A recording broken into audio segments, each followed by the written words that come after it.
Assalamualaikum warahmatullahi wabarakatuh. Baik, pada kesempatan kali ini saya akan menjelaskan sedikit mengenai komunikasi antar pribadi.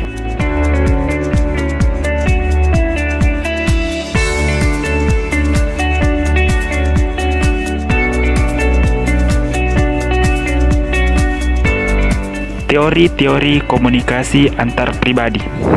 Teori-teori komunikasi antar pribadi merupakan teori-teori yang banyak diaplikasikan dalam konteks hubungan antar pribadi, yakni proses komunikasi yang terjadi antara dua orang, baik yang langsung maupun yang menggunakan media tertentu.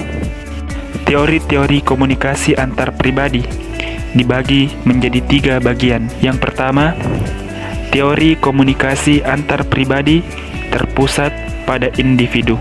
Ada beberapa teori di dalamnya, yaitu yang pertama, teori kumpulan tindakan. Fokus dari teori ini adalah mengenai perilaku nyata manusia dan terutama aspek-aspek mengenai perilaku yang menarik perhatian dalam berinteraksi sosial, yang membahas tentang proses-proses pemikiran yang dilakukan oleh seseorang dalam berbicara dan bertindak. Kemudian, teori selanjutnya, teori perencanaan komunikasi. Teori ini berusaha menjelaskan bagaimana individu-individu sampai pada sebuah pemahaman akan tindakan-tindakan dan pembicaraan terhadap satu sama lain dengan tujuan yang diarahkan, dan bagaimana individu-individu menghasilkan tindakan-tindakan dan pembicaraan yang memungkinkan mereka untuk mencapai tujuan-tujuan mereka sehari-hari. Kemudian teori selanjutnya, teori konstruktivisme. Konstruktivisme merupakan teori ilmiah mengenai interpretasi manusia dan tindakan komunikasi yang mencoba menjelaskan sifat mengenai kecakapan-kecakapan komunikasi fungsional dan berisikan unsur-unsur teori-teori interpretif dan kritis. Konstruktivisme berasumsi bahwa manusia secara aktif menginterpretasikan dunia dengan membangun pemahaman-pemahaman yang penuh arti mengenai hal tersebut. Kemudian, bagian selanjutnya, teori komunikasi antar pribadi yang terpusat pada interaksi atau wacana. Ada juga beberapa bagian di dalamnya, yaitu teori yang pertama, teori analisis percakapan. Teori ini ditulis oleh Jenny Mendelbaum tahun 2008 sebagai salah satu teori komunikasi antar pribadi yang terpusat pada wacana dan interaksi.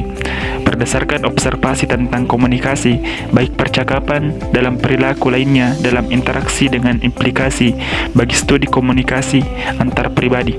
Tujuan utamanya adalah menyusun kebiasaan-kebiasaan dan keberaturan-keberaturan dasar yang masuk di akal mengenai interaksi yang membentuk dasar untuk komunikasi setiap hari dalam suasana formal dan profesional. Kemudian, teori selanjutnya, teori kebohongan antar pribadi. Teori ini dicetuskan oleh David Buller dan Jude Burgon.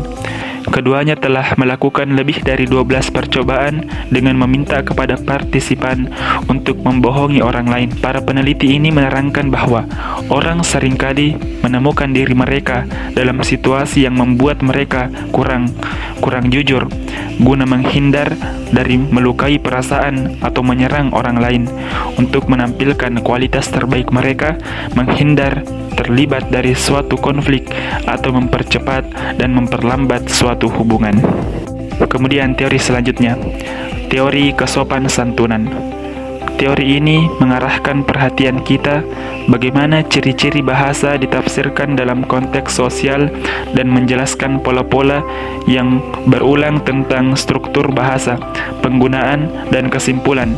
Teori kesopan santunan memandang komunikasi sebagai aktivitas rasional, sosial, dan kooperatif.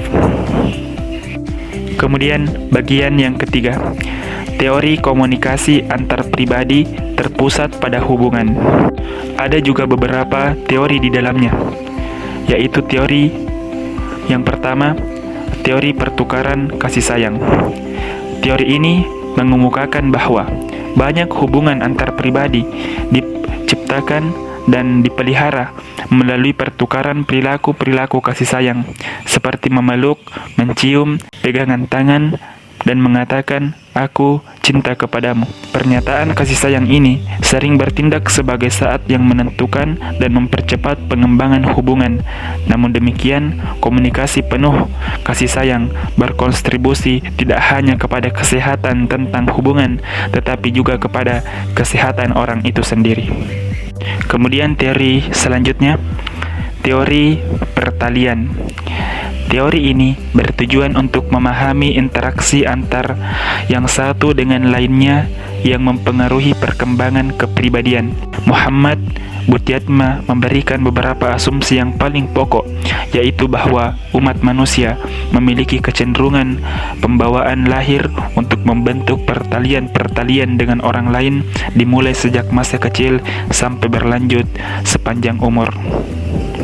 Kemudian, teori yang terakhir, teori pengelolaan kerahasiaan komunikasi. Teori ini memandang bahwa proses pengungkapan sudah menjadi sifat dialektis, makna yang orang ungkapkan.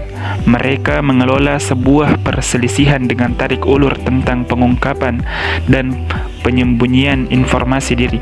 Oleh karenanya, seseorang harus mengatur kerahasiaannya, yang mana yang harus diungkapkan dan yang mana yang harus disembunyikan. Mungkin cukup sekian. Assalamualaikum warahmatullahi wabarakatuh.